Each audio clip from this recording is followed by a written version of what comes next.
Hello there, welcome to my show. COVID-19 update by Heerak for December 6th, 2020. It's Sunday, and California is shut down. Stay-at-home order has been issued for Los Angeles, San Diego, and San Francisco is choosing to shut down. Something like 80% of Californians will be shut down, stay at home. And it's not even winter yet.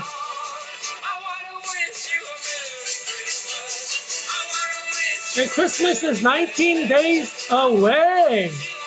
The question is, how many Americans will die before Christmas?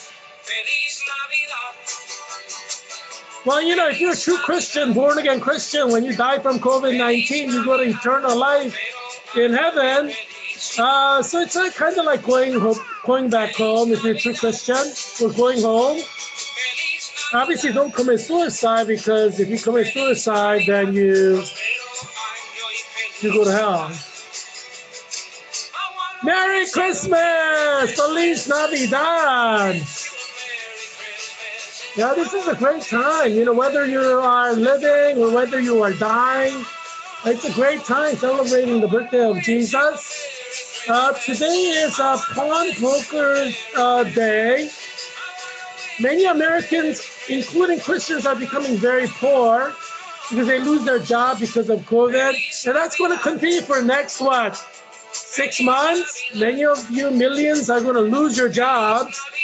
And you know, if you don't have money saved up, you may have to start pawning things off, like your wedding ring, maybe your TV. Maybe that was the last thing to be pawned off, but you know, people love their TVs. But now you can watch things from computers, so you can pawn your TV off. Yeah, don't just throw out your TV. Go to a pawn shop and pawn it off. Make some money off of it. Merry Christmas. I want to wish you a Merry Christmas. I want to wish you a Merry Christmas from the bottom of my heart. Yeah, Christmas time is great. You know, we have a lot of great memories of Christmases we've spent. You probably have very good memories of Christmases you have spent. I remember, you know, going to a ski trip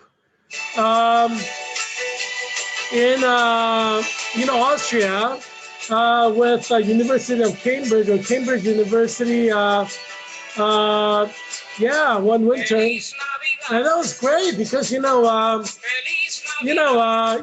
Austrian Alps is one Alps that I have not been to. I went to Swiss Alps, Jungfrau Mountain with my father, mother, and my 2 sisters on a family vacation through Europe. We did an RV through Europe.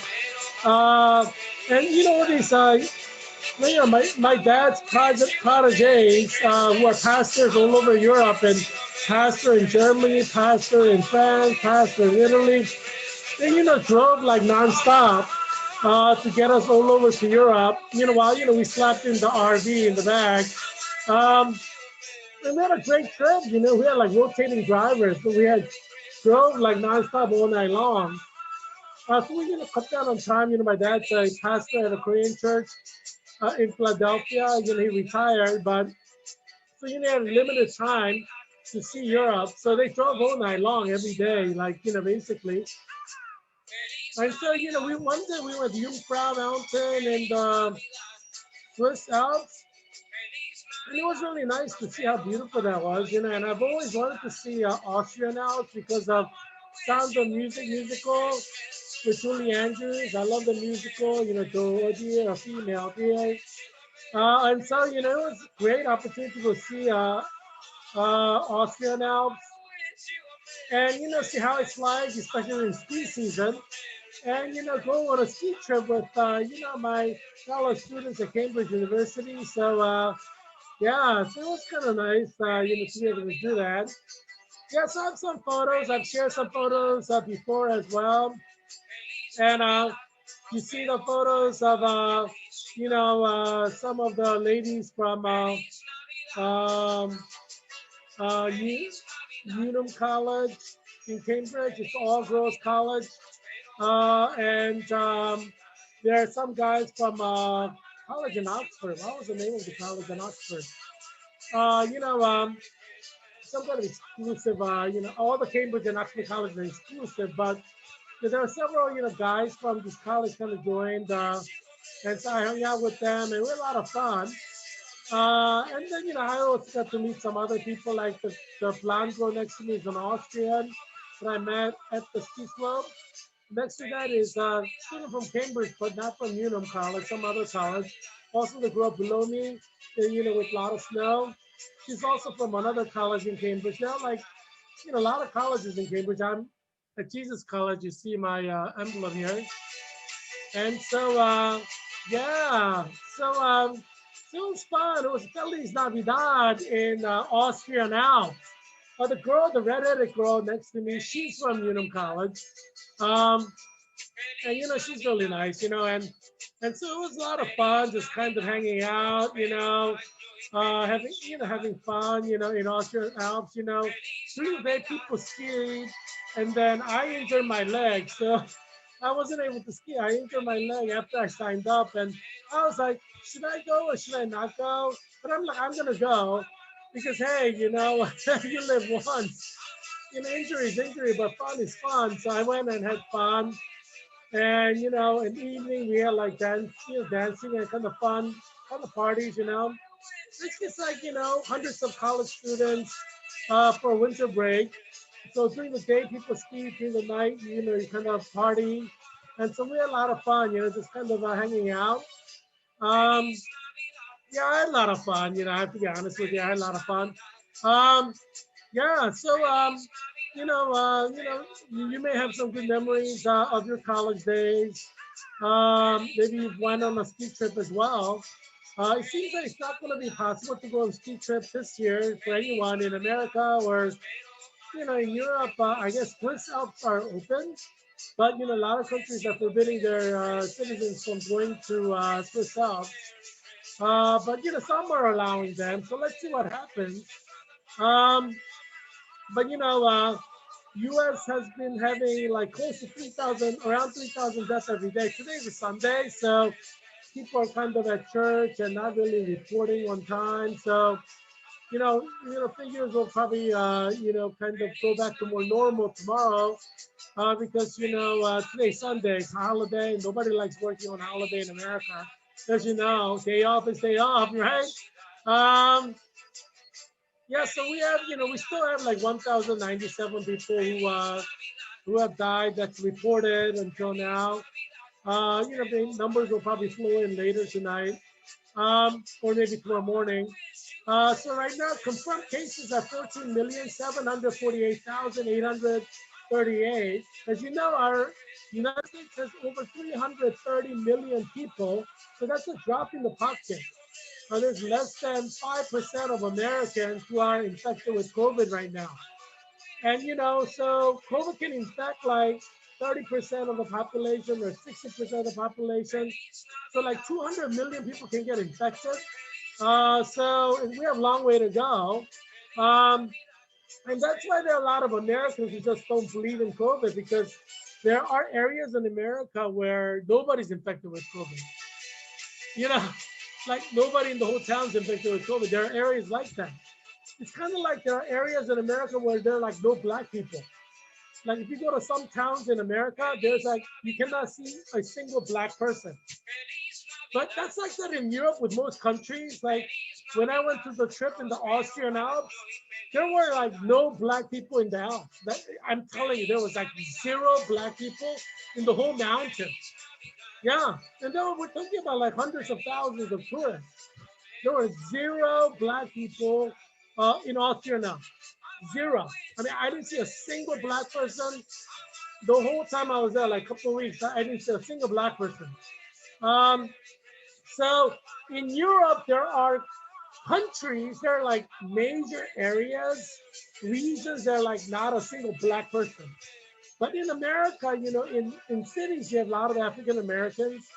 but there are towns in America, in every state, where there is like no black people. Um, I mean, America is majority is white people, and it's something like 60 or 70 or maybe even higher than 70% maybe of Americans are white, or maybe around that. So obviously you're gonna see areas where there's like no African Americans, no Hispanic Americans, no Asian Americans. I mean it's logical. So these areas exist in America.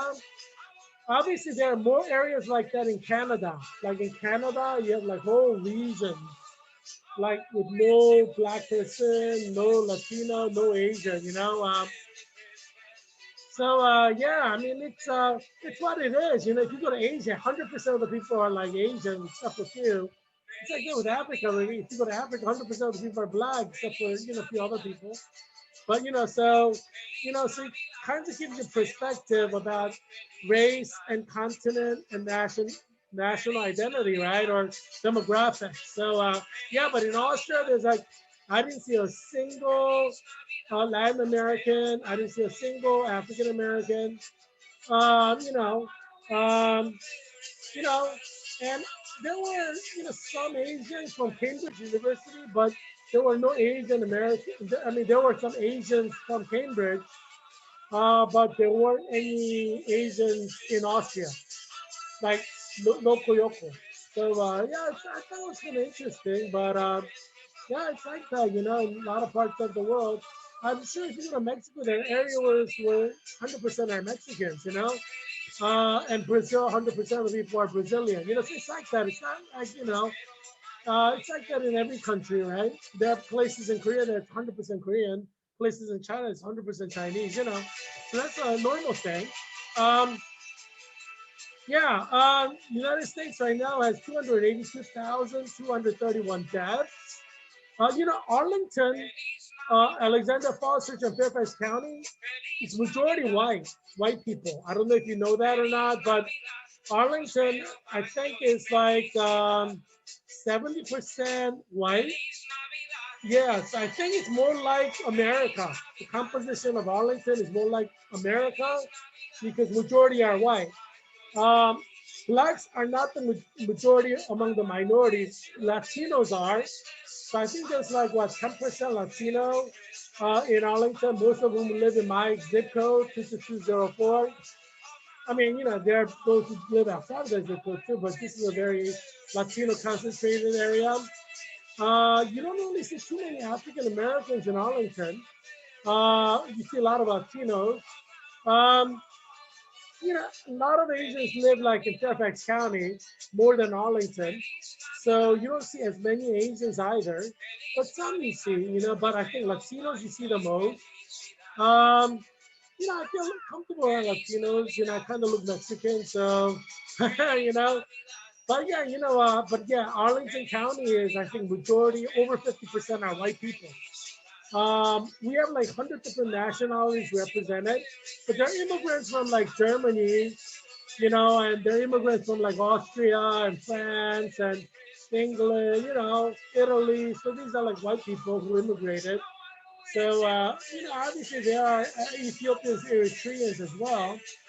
Um, but, I think there are more Ethiopians and Eritreans in Fairfax County in Alexandria more than Arlington. So that's the impression I get. Although there's a Lutheran church in Arlington, just like a mile from here, where I guess like Ethiopian and Eritrean, the congregation meets.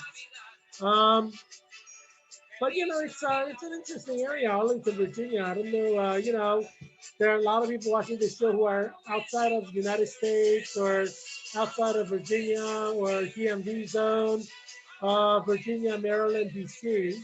But yeah, so I'll give you some information about this area. So when I win, I need at least, let's say I get 100% of the black vote, 100% of the Latino vote, 100% of the Asian vote.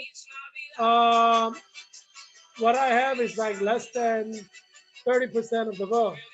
like Republican candidates generally get about 30% of the votes when running for U.S. Congress. That's been the case in 2020, 2018, 2016.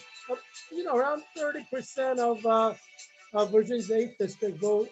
So minorities, even if 100% combined, are less than 30%. You could win with about 50%, 51% of the vote in this area, which you don't even need a single Black, Hispanic, Latino vote to win Virginia's 8th district.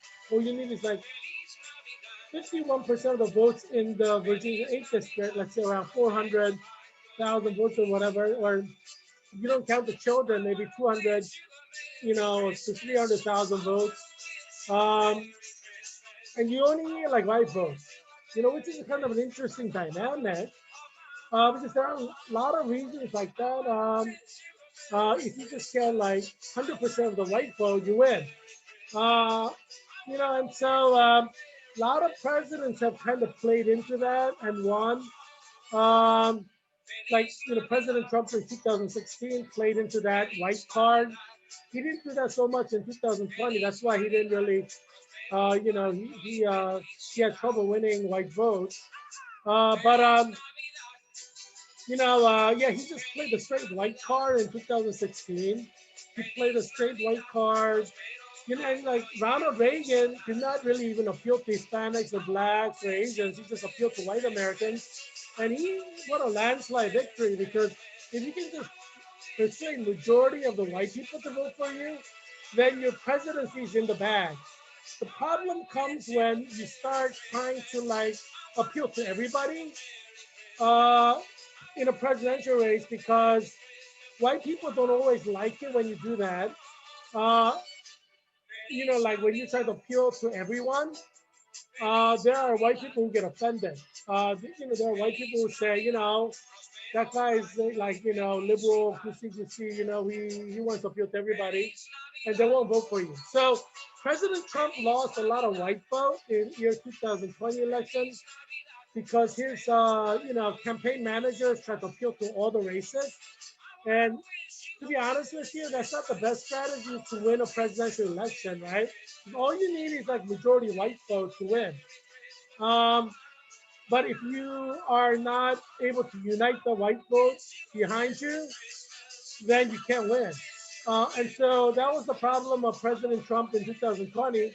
He wasn't able to like unite the white vote behind him the way he was able to in 2016.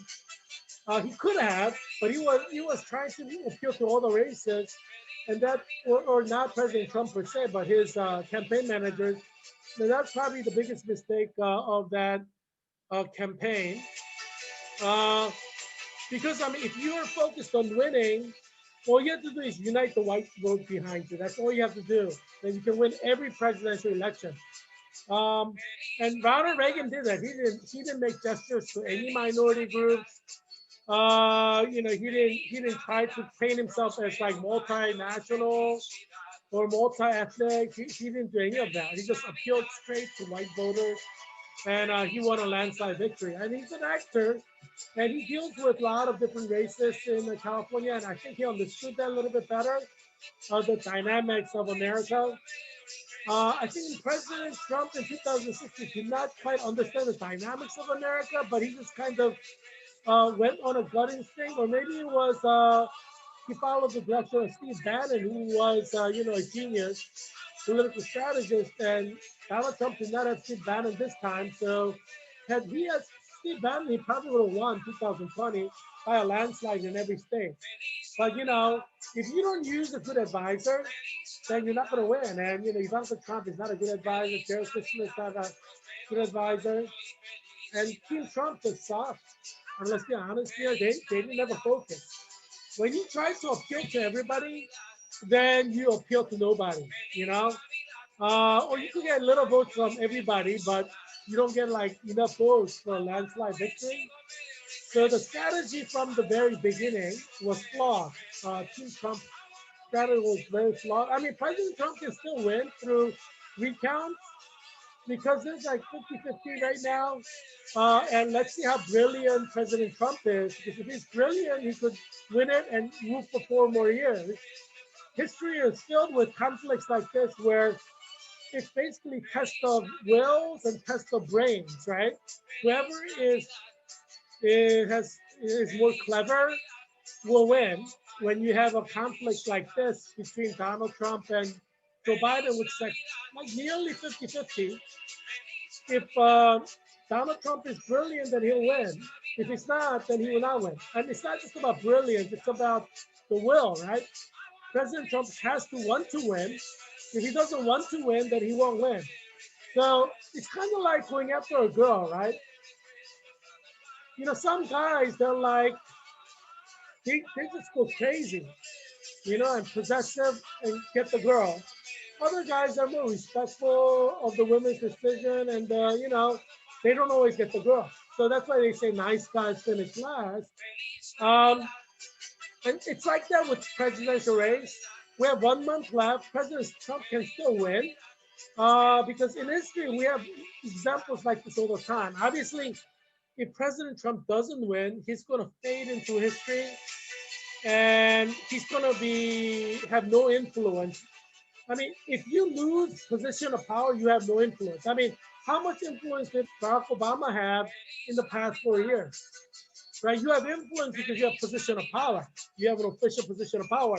Once you lose that official position of power, you have no influence really. President George W. Bush, how much influence does he have now? No, not really.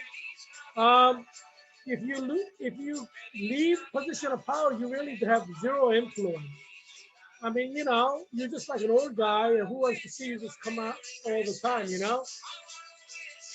You know what I mean? I mean, when you leave your presidential, you know, people are kind of expect you to retire, not show up all the time everywhere. So for President Trump, this is the end of his political career if he doesn't win this. He has 1 month to clinch his victory. If he does, he's going to have 4 more years of victory leadership. But if he doesn't catch this victory, then he's going to fade into history. Nobody will want to see him in political rallies if he doesn't win. Nobody will want to, you know, I mean, you know, he may go and give lectures and stuff, but he's going to be a non-factor, not only in the world, but around U.S. Nobody will really care about him. You know, nobody wants an ex-president to come around and support you in your campaign. You know, people don't really, you know, Americans, you know, they have this idea about retirement.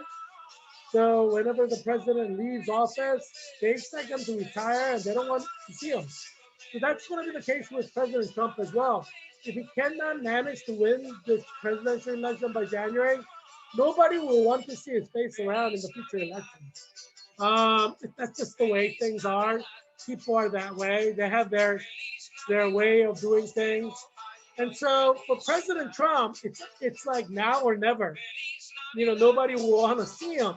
Not only in you know, in elections, they don't really want to see him on TV. He's retired. I mean, you know what I mean? That's how people are. He doesn't hold the position of power anymore if he doesn't win this time. So for President Trump, it's like if he either cleanses the whole world or he loses the whole world. It's all or nothing for President Trump, and I'm sure he understands that. And for Mike Pence, it's tragedy because there's no way he's going to win in year 2024 if President Trump doesn't win. Nobody will vote for a vice president of a president who did not win the second term.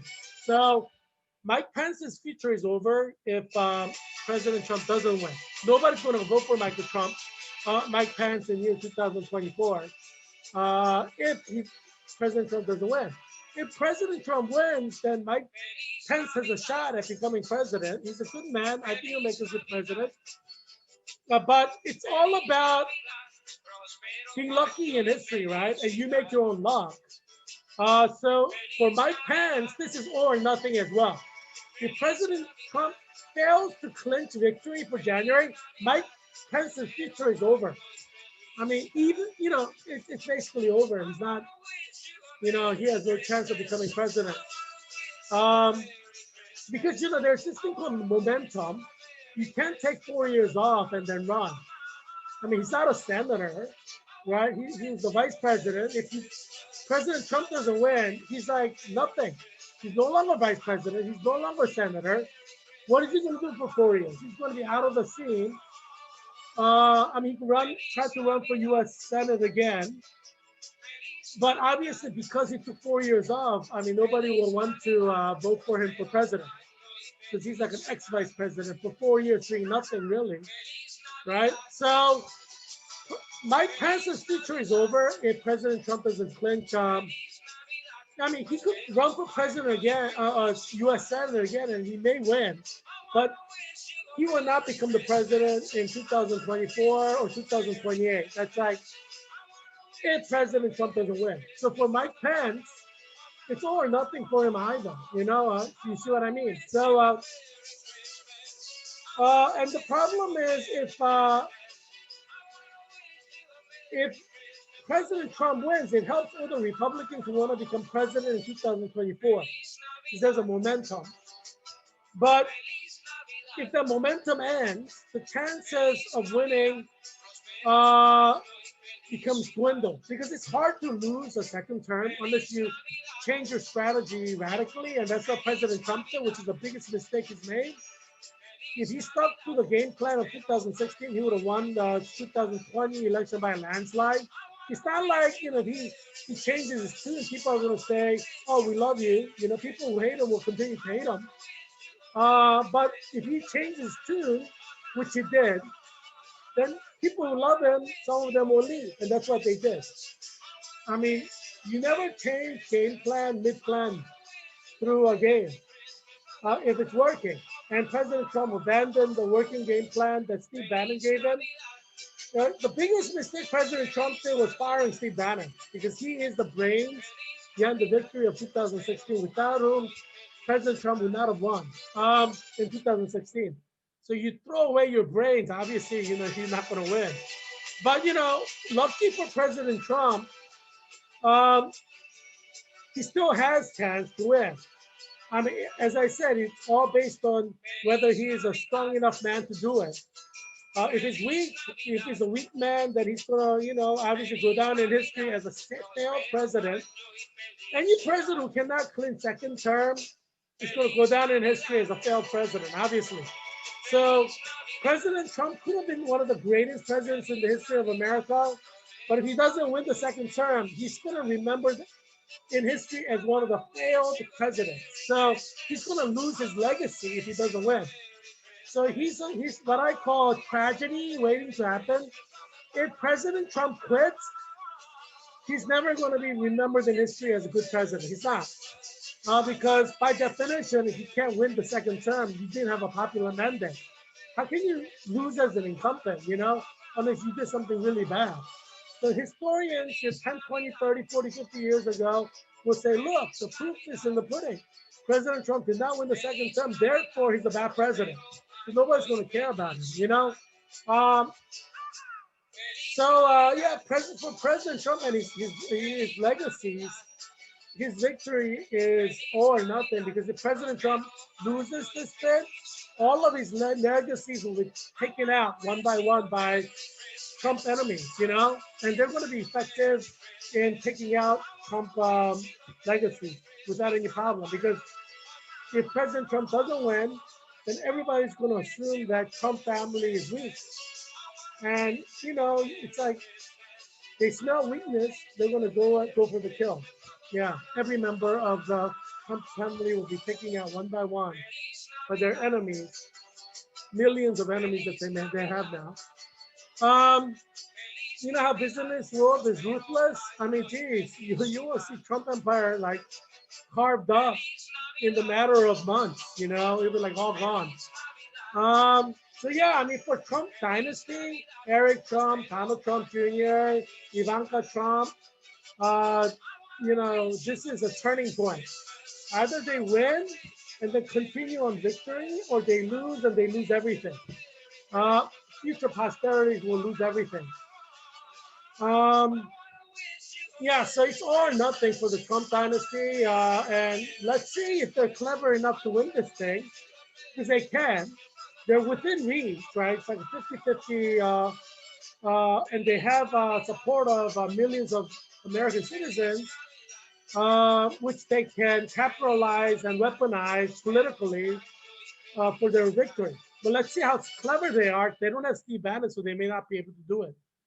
Because I don't know too many people who are clever enough in Trump dynasty to weaponize a mass movement the way that Steve Bannon could. You need an individual who can do things like that. So let's see. If President Trump can't maybe able to pull it off. It depends on how clever they are. Obviously there is no one as clever as Steve Bannon and his whole campaign team. But you either aim to win an election or you win to like try to appeal to everybody. And obviously these less than intellectual individuals in Trump team, they were trying to appeal to everybody rather than win. You have to either strategize for victory or you strategize for appeal, right? Just because you are appealing or liked doesn't mean they vote for you. You see what I mean?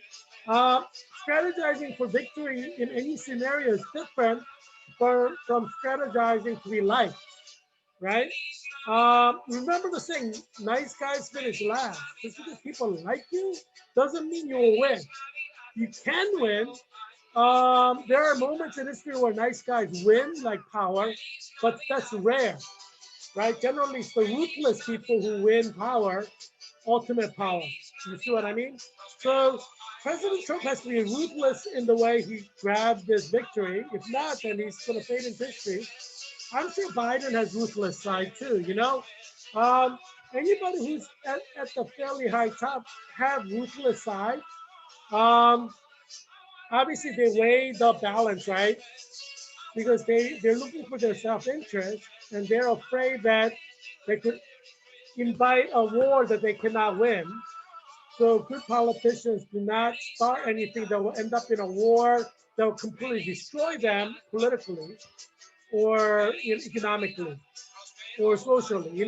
So obviously not all politicians are smart. So they make dumb decisions that end up destroying them.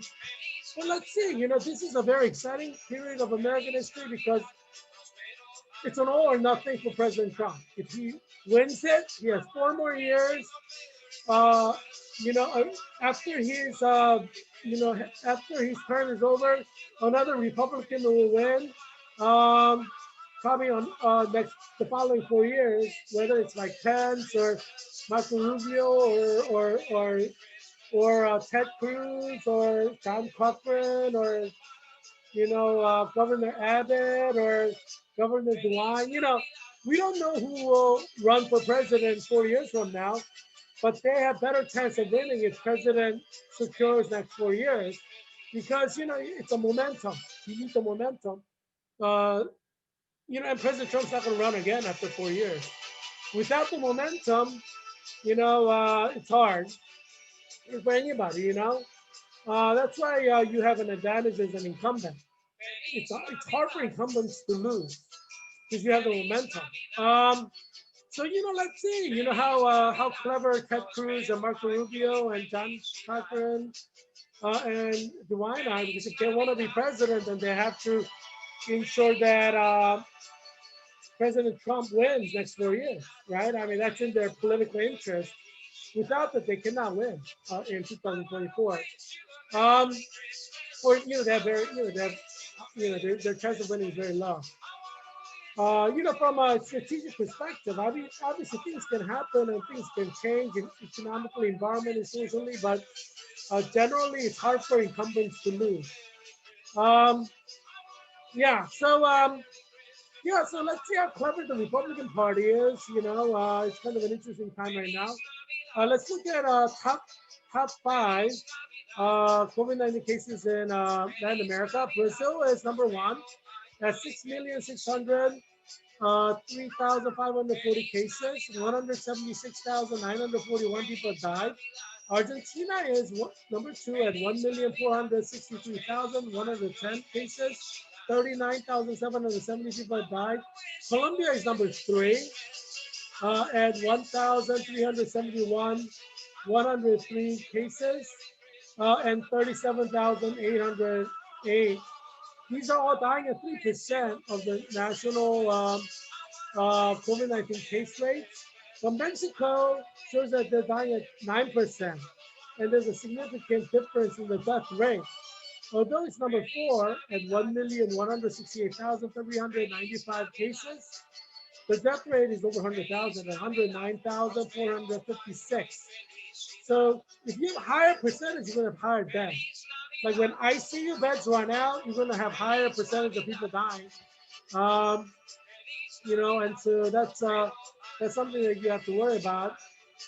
Peru is number 5 with 972,688 cases, and deaths are at 4% at 36,231. And the article for today is Virginia COVID health starts. That's the question, because Virginia has been breaking records for new COVID-19 cases in the last couple of days. It's over 3,000 per day now. And at 10% death rate, that's like over 300 deaths per day. So in 3 days, you have like 1,000 deaths. And the problem is now that we have 3,000 cases per day, it's possible that you can get to 5,000 cases per day, 10,000 cases per day. So that's the problem, right? It could go from 3,000 to 10,000 cases in like 1 week. So let's see what happens next week. Tomorrow's Monday. We may have like 6,000 cases Monday. We may have like 10,000 cases like Wednesday. And we may have spiking death that goes to like 200 deaths per day by Friday. Let's see what happens, right? So Virginia is headed to massive death now. It's unfortunate, but we are. So that's the projection right now. Especially in Northern Virginia, there are a lot of people who work for the government, FBI, CIA, Homeland Security, DEA, U.S. Marshals. So for Thanksgiving, many of them might have flown home. And there are a lot of people who are like working for representatives from all 50 states, senators from 50 states. And there are people, military people like U.S. Marine bases in Quantico. So all these soldiers might have gone home for Thanksgiving, which, if they had the right to do that. And so they might have been spreading COVID because of that. So it's a serious problem right now, especially in Northern Virginia, because there are a lot of people in Northern Virginia who are not from Virginia, right? So they go back and forth between their home state and Virginia. So you can have a lot of deaths in this area. So first article, coronavirus update, second record-breaking day in a row. Virginia reports more than 3,800 new cases of COVID-19. 3,800, that's like 4,000 cases. We doubled in a few days after Thanksgiving, right? We were at 2,000, now we're like at 4,000. Virginia is a very serious problem right now because we don't know exactly how many Virginians got COVID when they visited home flying on a plane. And they didn't quarantine for 14 days, a lot of people. So they've been spreading it all over. They've been spreading it at church, they've been spreading it at friends' houses, or they've been spreading it at workplaces. So we don't know what's going to happen in the next week. We may hit 10,000 cases per day because of Thanksgiving and because these people who flew on a plane for Thanksgiving cannot self-quarantine for 14 days. Whether they're symptomatic or asymptomatic, they can spread it. So let's see if we hit 10,000 by next Friday in 5 days. So that's definitely possible. We can have 10,000 cases in 5 days and 200 deaths by next Friday. That's possible. And then we may maintain 200 deaths per day. So hopefully we don't get there, but we can. This article is by Amelia Heyman, ABC News from today, December 6th. Here's the latest from the Virginia Department of Health on the coronavirus for Sunday, December 6th. The state reported 3,880 new cases of COVID-19 this morning, Sunday morning. This is the largest daily increase of new reported cases since the pandemic began. Since the very beginning, the previous largest increase was recorded yesterday at 3,793 new cases of coronavirus.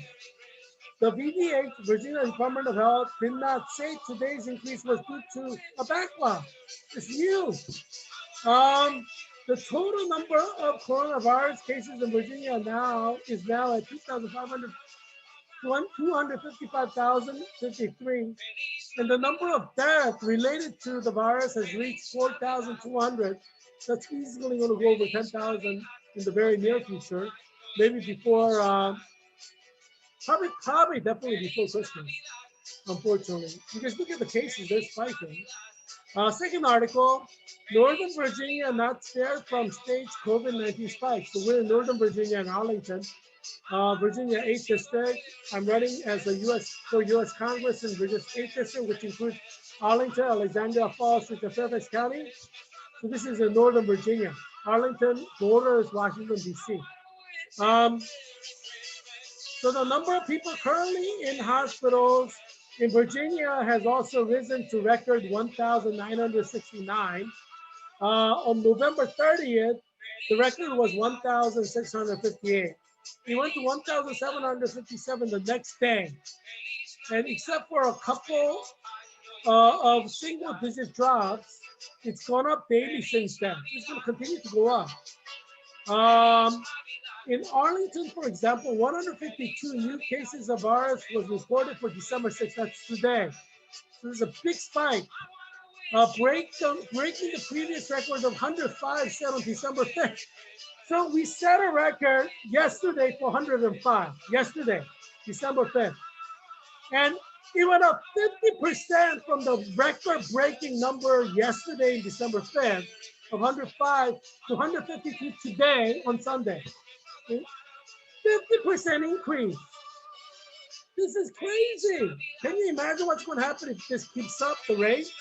If 50% increase, by tomorrow we have 225 COVID-19 cases. By Tuesday, we're going to have 350 COVID-19 cases. By Wednesday, we're going to have something like 500 COVID-19 cases just in Arlington County. If it keeps up daily increasing like that, by Friday, we would have 1,000 COVID-19 cases just in Arlington County. That's possible. It's happening in some states, right? The counties have like over 1,000 cases. It can happen in Arlington because Arlington has a lot of soldiers. Arlington has a lot of FBI agents, CIA agents, Homeland Security agents, people who work for governors, not governors, but like senators and U.S. House of Representatives from different states. So we are looking at potential massive death spikes in Arlington County because this is where the Pentagon is, as you know. So we are looking at potential that we're going to have 1 to 2,000 cases per day just in Arlington County, and hundreds of deaths, or even 1,000 deaths per day in just Arlington County. That could happen during flu season in the winter. Let's see if it happens or not. Arlington should shut down everything and issue a stay-at-home order because of what's going on. Because if they don't do that, it could hit 1,000 cases per day. But Arlington County Board is filled with liberals, Democrats, so they're probably not going to be smart enough to issue a stay-at-home order for Arlington County. So they're going to wait until we have 1,000 cases and like 200-300 people dying every day to issue a stay-at-home order, which is going to be tragic. Look at this. Other area jurisdictions have been seen similar rises. So it's not just happening in Arlington, it's happening in other areas. With numbers peaking around Thanksgiving, trailing off for a few days, and then spiking again, of course, because for 14 days you can spread the COVID, and COVID can show up 14 days later, according to scientists, after your initial encounter. So yeah, so yeah, we're looking at potentially thousands of cases just in Arlington County and hundreds of deaths, maybe even over 1,000 deaths before Christmas. That could happen. Uh, Trailing off for a few days and spiking again in the last 2 days. Number three article: other area jurisdictions have seen similar rises with numbers peaking around Thanksgiving, trailing off for a few days and spiking again in the last 2 days. Um, yeah. Anyway, I guess there was a typo because that's supposed to be a title for another article, but it's basically copying the end of the second article. But anyway, the article in Inside Nova by Kate Masters.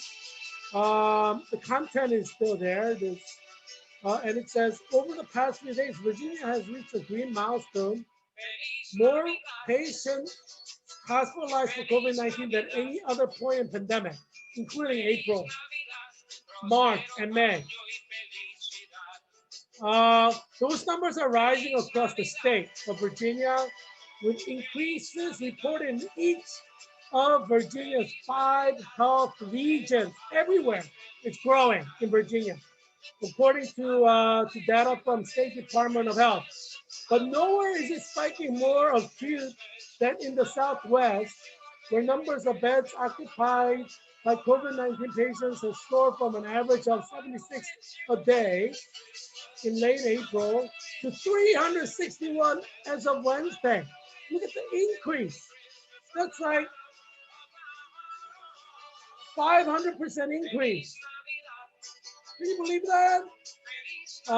Yeah, so that could happen in Arlington, right? It's a 500% increase. So we have like 152 cases now, with 1,000 new cases in a short period of time, in a few days, a few weeks. Yeah, so we're looking at massive death in Arlington County that's coming from COVID-19. That's like 100% guaranteed. Just look at the trend. 50% increase is a shocking increase. Death is coming for Arlington County, unfortunately. So stay home. Do not go outside if you live in Arlington. And just socialize with Zoom or, over phone. Do not be like talking to people in Arlington in person outside of your home. Do not invite people into your house. Yeah, because COVID-19 is spreading everywhere now, right? If Arlington County had required everybody to quarantine for 14 days, had they traveled, flown in a plane, obviously the situation would be different, but they did not require 14 days of quarantining. And now we have this mess. So you gotta blame Arlington County Board leaders for this because they're not being good leaders. Democrats tend to be very bad at leading in times of crisis. It's just a fact. Um, yeah, so, and this is a proof of that fact. Um, all of this could have been avoided if Arlington County understood that they need to issue a 14-day self-quarantining requirement for everyone who flies for Thanksgiving. But they didn't do that, did they? Yeah. So now we have to experience suffering, pain, and death because Arlington County Board is an ineffective governing body in a time of COVID-19 crisis. So yeah, just stay home. Stay home. Don't go outside if you don't need to. If you're in Arlington County. Yeah. I mean, do what you want, obviously. You can do what you want, but you see like the cases are spiking, hospitalization will spike, and then death will spike. That's all coming this week. Yeah. ICU is going to have so many people dying every day. It's not even going to be fun. And the nurses who are ICU nurses will start dying. Yeah, that's all coming in this week, next week, before Christmas in Arlington County. So yeah, so if you're a nurse in Arlington County, you should probably write out a will. Make sure if you have children, especially if you're a single mother nurse, make sure you appoint a guardian because you may die. before Christmas or soon afterwards. So your children will need a guardian to take care of them when you die. A lot of nurses are going to die. I'm predicting that minimum 12 nurses will die in every hospital. You know about Fairfax Hospital, Virginia Hospital Center, that's where I work as a nurse.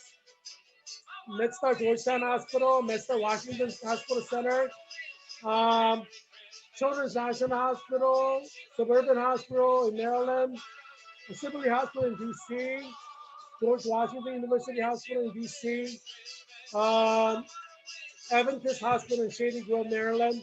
I'm predicting that 12 nurses would die in every one of these hospitals before Christmas 2020, 19 days.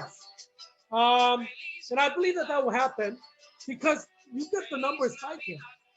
Right, that is going to start spiking, and then there are nurses who flew on a plane who didn't self-quarantine for 14 days who are infecting other nurses, and some of them are going to die from it. So we'll definitely have at least 12 nurses die in every single one of these hospitals, including Innova Alexandria Hospital. So that's all coming before Christmas, next 19 days. I'll keep you updated because I predicted that 12 nurses will die in every hospital. I'll keep watching the newspapers to see, and hopefully local newspapers will investigate and make sure they keep cover that. Yeah, so let's see, if my predictions are correct.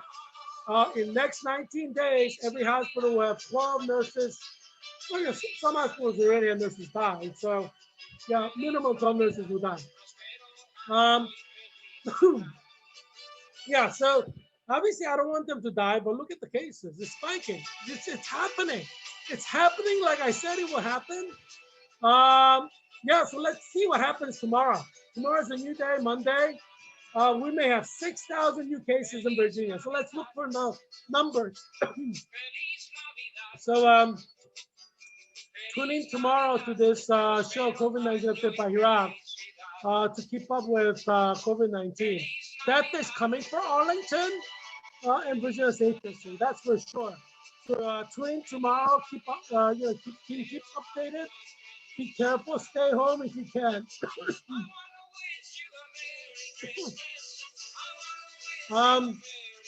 So I hope that you will be well and that your family will be well. And I look forward to seeing you tomorrow. Feliz Navidad!